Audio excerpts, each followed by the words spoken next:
Tell you right now is that he was 100% inspired by ISIS. New details about the deadly New Orleans attack and what we're learning about a San Diego State student who was injured. Scripps Health and Anthem Blue Cross part ways in the new year, leaving thousands of San Diegans with uncertainty about their health care. Sentencing for a man who admitted to killing a homeless person in Mission Bay.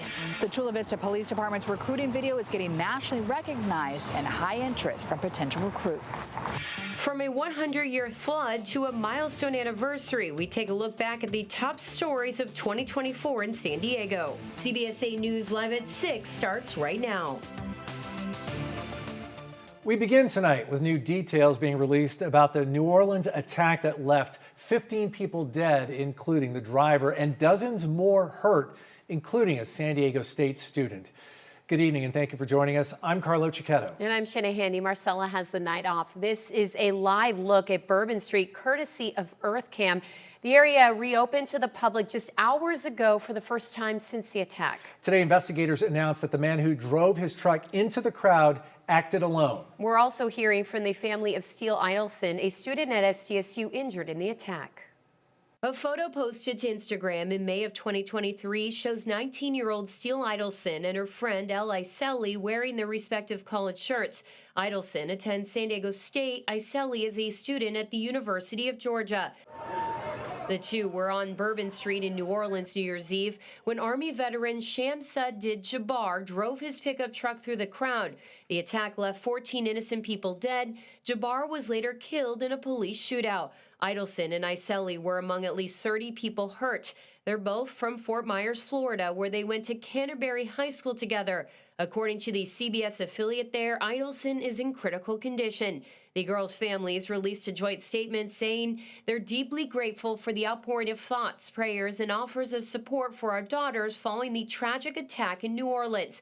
We are especially thankful for the exceptional care and compassion they are receiving at University Medical Center. We also extend our heartfelt gratitude to the first responders whose swift actions may have saved our daughters' lives. Our hearts and prayers continue to go out to the victims' families. During a news conference today, New Orleans mayor was joined by federal law enforcement officials who said Jabbar acted alone. There is just nothing to indicate through call records, through anything on those devices, through interviews, through anything in our systems that he was aided in this attack by anybody. The FBI says Jabbar was inspired by ISIS, adding they're currently combing through his social media to get more information.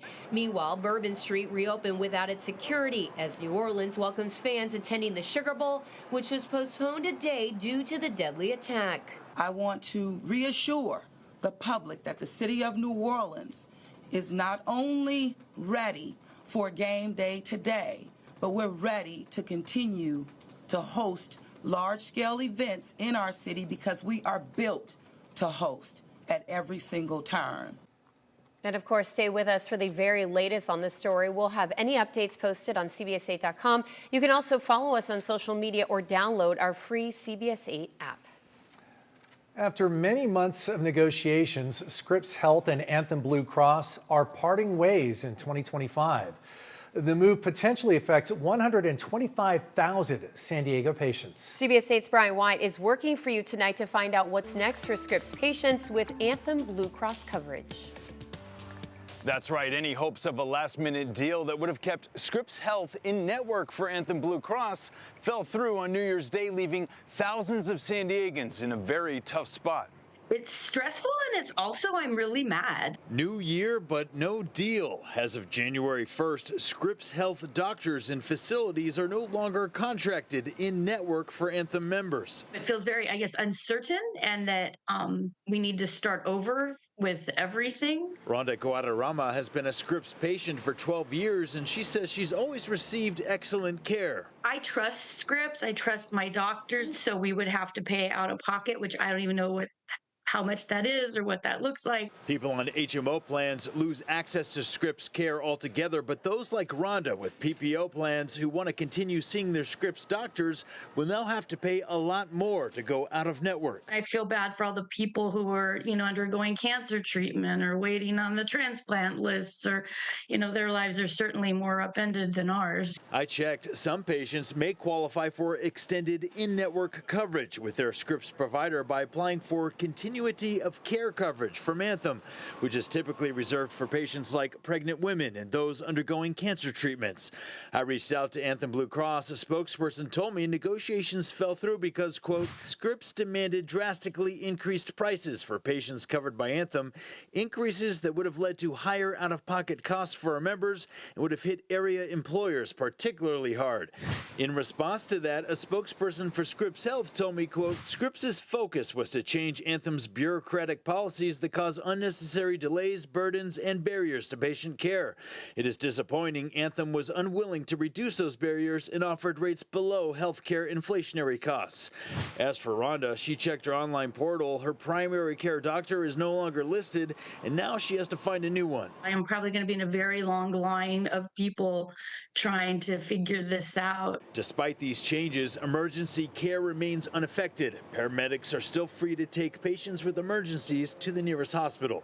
Working for you, Brian White, CBS 8. Thanks, Brian. And remember, if there's something you'd like us to look into, you can email us at workingforyou@cbs8.com.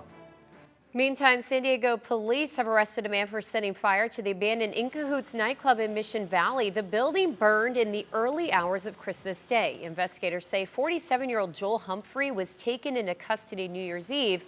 He has been charged with arson. The nightclub had been abandoned for years, and it actually caught fire back in October, which we reported on. But authorities do not believe Humphrey is connected to that fire. An investigation into that previous fire is still ongoing.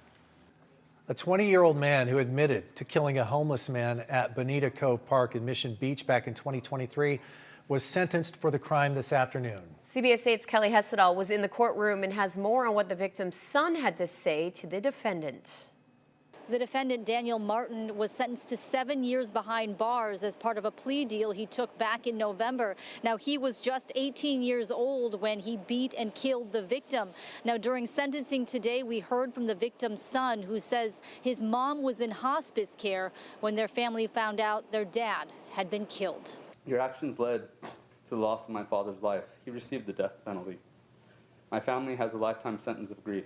An emotional hearing this afternoon as the son of 65-year-old Michael Shook talked about the pain of losing his dad. He made a positive impact on many lives.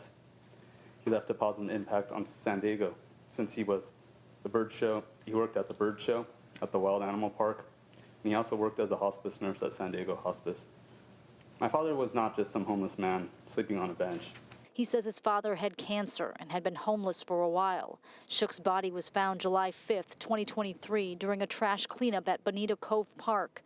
Investigators say he'd been beaten and stabbed to death by a group of teens, including the defendant, 20-year-old Daniel Martin. In November, Martin pleaded guilty to voluntary manslaughter. Today, he apologized to Shook's family. I want to apologize so sincerely for all the pain and agony that I brought upon your family and my family as well. I understand that anything that I say or do right now will not make what I did that morning okay or bring Mr. Shook back. But I ask for your forgiveness to the fullest extent possible. I would do anything to go back and bring Mr. Shook back, as he did not deserve this, nor should a situation like this ever happen. He also revealed this. During my time incarcerated, I've had a lot of ups and downs, and have also sadly lost my father to a very similar situation. Martin was sentenced to 7 years behind bars. Shook's son says he hopes Martin chooses to be a better person. And besides Martin, a 17-year-old was also charged in Shook's death. His case was in juvenile court. We learned from the deputy district attorney today that he took a plea deal as well. It's unclear what sentence he received. Kelly Hessedal, CBS 8. Thanks, Kelly. The San Diego Humane Society says scammers are targeting families looking for lost pets. They say the scammers pose as a humane society, claiming the pet has been found and needs emergency surgery. They then request payment for the medical care through Zelle or similar apps. The Humane Society says if you get a call like this, hang up and dial their main line to confirm its legitimacy. It adds it will never request an urgent payment or threaten to withhold necessary medical help for a pet in their care. If you happen to have lost or found a pet after the New Year's Eve fireworks, all Humane Society campuses reopened this morning. Okay, before you go there, though, the Humane Society says you can and should check your own neighborhood. 80% of lost pets are found within a mile of home. Whether you lose or find an animal, they recommend searching or posting on social media first. And you can also text the word LOST to the number on your screen there for tips to find your pet. That's 858-726-5678. Why so many people in Pacific Beach woke up to tickets on their cars, that's still ahead. Plus, high-end dining meets cannabis culture in California. How new laws are changing the way the Golden State socializes. And the promising results from California's first snow survey of the season. Yeah, Northern California is beginning a whole lot of rain and snow. And for us, we've been dealing with much drier conditions today. We had widespread 80s across inland valleys with offshore winds. We're going to cool into the weekend. All those details are coming up.